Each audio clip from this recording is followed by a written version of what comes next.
Hi hello నమస్తే welcome to our channel. నేను మీ anchor పప్పు. ఈ రోజు మనతోని స్పెషల్ గెస్ట్ ఉన్నారండి. ఆ గెస్ట్ ఎవరు కాదు, టెక్నికల్ అనాలిస్ట్ సామంత్ గారు మనతోని ఉన్నారు. నమస్తే సార్. నమస్తే అండి. సెన్సెక్స్ అండ్ నిఫ్టీ అంటే ఏంటి సార్? అసలు వీటి స్టాక్ మార్కెట్లో వినియోగం ఏంటిది? మనకు నిఫ్టీ సెన్సెక్స్ అంటే ఏంది అని అంటే, ఇప్పుడు మన ఇండియాలో మనకు ఇప్పుడు కొంతమంది ఐటీ ఎంప్లాయీస్ ఉంటారు, కొంతమంది మెటల్ రంగంలో చేస్తూ ఉంటారు, కొంతమంది గవర్నమెంట్ ఎంప్లాయీస్ ఉంటారు, గవర్నమెంట్ కంపెనీలు కూడా ఉంటాయి ఎన్నో, బ్యాంకింగ్ సెక్టార్ ఉంది, గవర్నమెంట్ బ్యాంక్స్ కూడా ఉన్నాయి. ఇవన్నీ ఏంటంటే సెక్టర్ వైజ్ అన్నట్టు, సెక్టర్ వైజ్ ఇవన్నీ కంపెనీలు. మనకు ఫార్మా సెక్టర్, డాక్టర్ రెడ్డిస్ కావచ్చు, డివిస్ ల్యాబ్ కావచ్చు, విజయ్ డయాగ్నోస్టిక్ సెంటర్ కావచ్చు, ఇవన్నీ ఏంటంటే ఫార్మా సెక్టర్. సో ఇండియాలో టాప్ కంపెనీలు ఎవరు? ఇప్పుడు మనకు టాప్ బిలియనీర్స్ ఎవరు అంటే అట్లీస్ట్ కొంతమంది ఎంతో కొంత చెప్తాం.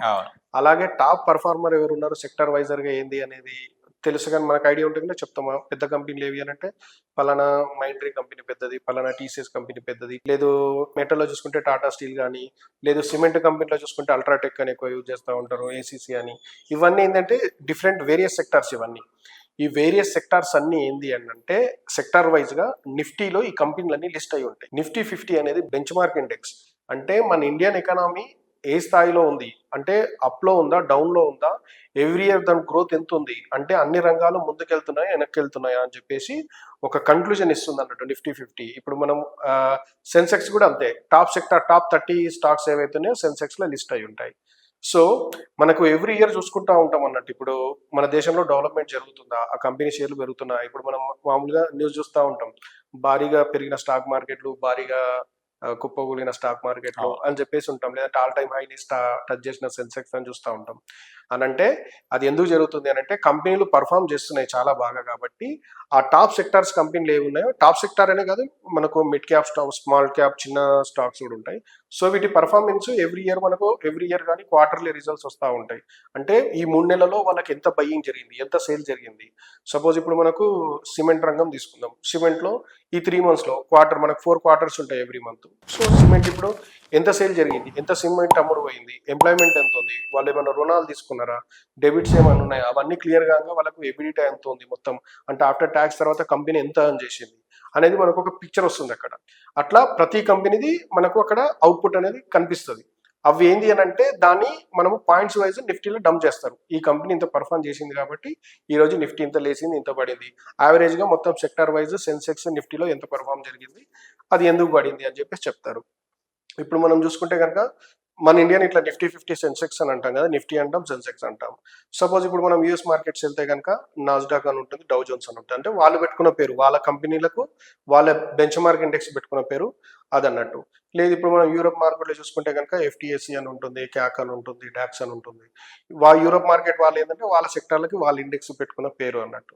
అట్లా ఇప్పుడు చైనాకి వస్తే కనుక మనకు కోస్పి అని, లేదు మనకు సింగపూర్ దానికి వస్తే హ్యాంగ్సెంగ్ అని, ఇట్లా ఒక్కొక్క దేశానికి ఒక్కొక్క స్టాక్ ఎక్స్చేంజ్ అనేది కంపల్సరీ ఉంటుంది అన్నట్టు.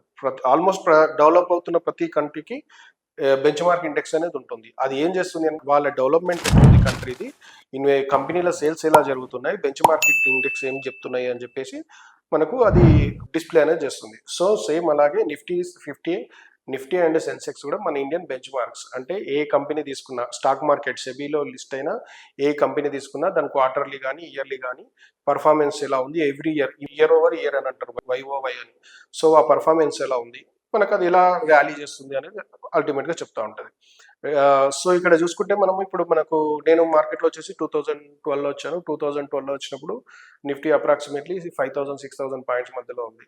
సో ఇప్పుడు ఏమైంది అంటే నియర్లీ 24,600 దాకా వచ్చింది వితిన్ 12 yearsలోనే. అంటే అంత జరిగింది అని అంటే అటువంటి డెవలప్మెంట్ కూడా జరిగింది, అటువంటి ఎంప్లాయ్మెంట్ కూడా ఇంప్రూవ్ అవుతుంది అని మనకు అది హింట్ ఇస్తుంది. అంటే కంపెనీల పర్ఫార్మెన్స్ బాగుంది అంటే. అంటిల్ ఏదైనా స్కామ్ లాంటిది బయటపడకపోతే, ఇప్పుడు మనకు సత్యం కంప్యూటర్ది స్కామ్ వచ్చింది, విజయమాలది కింగ్ఫిషర్ స్కామ్ వచ్చింది, అటువంటి ఏదైనా బయట పడితే చెప్పలేం. కానీ యాజ్ ఆఫ్ నౌ అయితే సిస్టమ్ అనేది స్టేబుల్ గానే ఉంది. ఆల్మోస్ట్ నిఫ్టీ మనకు వచ్చేసి ఇప్పటి వరకు 18,000 పాయింట్స్ ర్యాలీ చేసింది వితిన్ 12 yearsలో. సెన్సెక్స్ కూడా వచ్చేసి నేను 20-30,000 మధ్యలో ఉండే, ఈరోజు 80,000 పైన వచ్చింది. అంటే నిఫ్టీ పైనకు వస్తుంది, సెన్సెక్స్ పైనకు వస్తుంది అని అంటే, మీరు ఏ కంపెనీలో అయినా జాబ్ చేస్తే మీ కంపెనీ నిజంగా స్టాక్ మార్కెట్లో లిస్ట్ అయిందా, లాస్ట్ 10 years దాని పర్ఫార్మెన్స్ ఎట్లుంది, అది ఎలా అప్ అవుతూ ఉంటే నిఫ్టీలో ఉన్న sector wise Nifty points, Sensex points అనేవి అప్ అవుతూ ఉంటాయి. దీన్నే నిఫ్టీ సెన్సెక్స్ అని అంటాం మనం. Okay, thank you sir, thank you so much.